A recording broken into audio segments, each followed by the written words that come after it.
Ginagawa na ng artist sketch ang mga suspect sa pagpapasabog ng granada sa isang opisina sa Baguio City kahapon.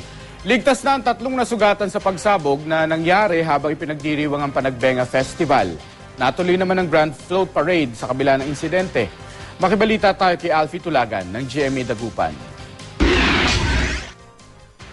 Gumugulong na ang investigasyon sa pagpapasabog ng granada sa opisina ng Baguio Civilian Volunteers Against Crime sa Melvin Jones Grandstand sa Burnham Park, Baguio City. In a matter of days, I hope that the Baguio City Police Office will be able to solve the case. Ginagawa na raw ng Baguio City Police ng artist sketch ang mga suspect na naghagis ng MK2 fragmentation grenade. Naganap ang pagsabog alas 7 ng umaga kahapon, ilang sandali lang bago nagsimula ang Panagbenga Grand Float Parade. Pero ayon sa mga pulis, walang kaugnayan sa Panagbenga ang motibo sa pagpapasabog. This case is very isolated.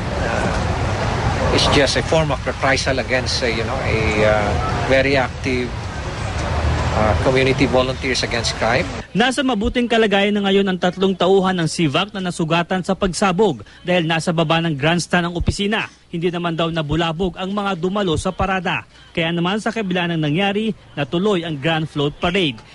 Inabangan ang mahigit 20 naglalakihang float na binalot ng libo-libong bulaklak.